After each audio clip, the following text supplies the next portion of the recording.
I'm so tired. I'm almost too tired to do this intro. But today I'm going to show you guys how to make these scones. So I'm definitely not like a professional cook or anything. I don't like to cook without a recipe because I'm always scared that I'm going to screw it up. So I like to try out recipes and then review them on my Facebook. So I rate recipes out of 5. I take pictures of them and stuff. But today I thought I'd do a video for you guys. I know that many of you guys probably subscribe to me because you saw my American Eagle haul. Don't worry, I have another haul coming up soon. I ordered a bunch of stuff from Elf, so I'm going to do a haul on that. So I'm going to show you guys how to make these scones. They're super easy to make. This recipe is from allrecipes.com. Oh, these look so yummy. I can't wait to finish this intro and just eat them. Anyways, yeah, so thank you so much to everybody who's watched my last video. I didn't expect so many people to watch it. And thank you so much to all of you guys who have thank you so much to all of you guys who have subscribed so far. I'm hopefully going to start making more videos soon and not take too long to put them up. Thanks, guys.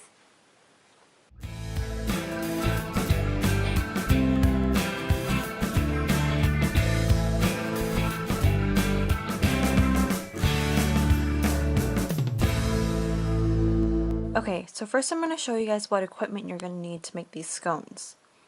First, you guys are going to need one large bowl and one small bowl, some measuring cups. You need 1 cup and a 1/4 cup.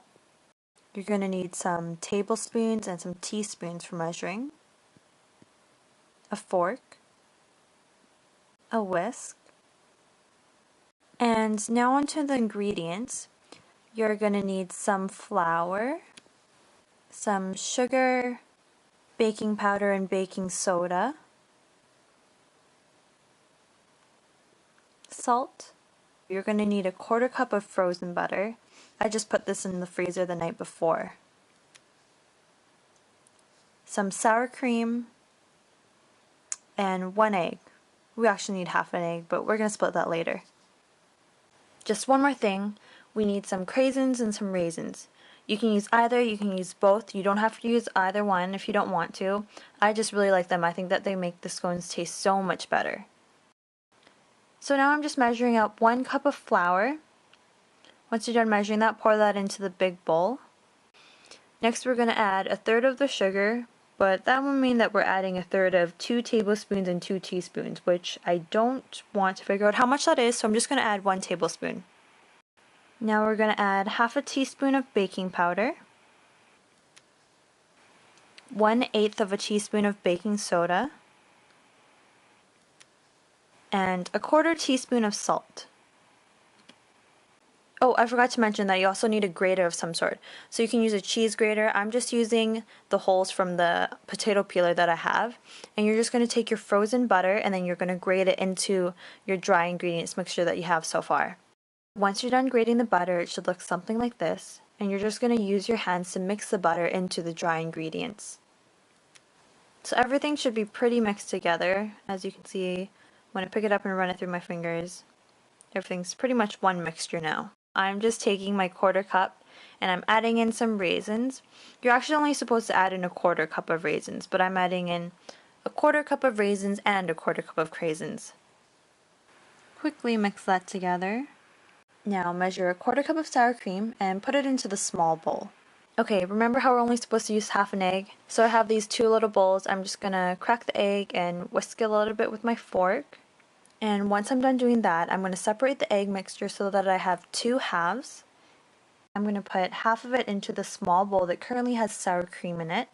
And I'm just going to put the rest of it in the fridge and use it for scrambled eggs or something for breakfast tomorrow morning. Take your whisk and just whisk the sour cream and the egg together. Okay, so that's what it should look like when it's done. And then you're just going to add that mixture into your dry ingredients mixture. Take a fork and mix that all together. Now I'm just lightly flouring my cutting board. I'm lightly flouring my hands as well so that the dough doesn't stick to my hands. Just use your hands and then gather all of the dough together into a ball.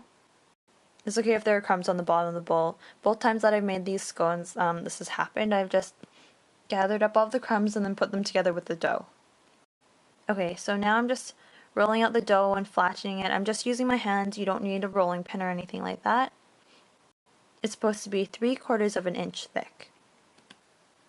Once you're done rolling out the dough into a circle, just use a knife and cut the dough into however many triangles you'd like. I decided to cut mine into 8 little triangles. Now I'm just lining a baking sheet with parchment paper. You don't have to use parchment paper. I just like to use parchment paper because it's easier to clean up afterwards. You can probably just use a non-stick pan or spray your baking sheet with something like Pam or some other non-stick brand. So I'm just laying out all the triangles. And you're supposed to use the remainder 2/3 of the sugar that's left over. I don't know how much that's supposed to be. I was too lazy to figure it out, so I just used another tablespoon of sugar, which I found was too much sugar. Anyways, you just sprinkle that on top of the scones. And after you're done that, just pop it into the oven. You should already have your oven preheated to 400 degrees. And put them in for 15 minutes. Make sure that you check up on your scones to make sure that they're not burning or anything. And while those are baking, I'm just going to clean up quickly.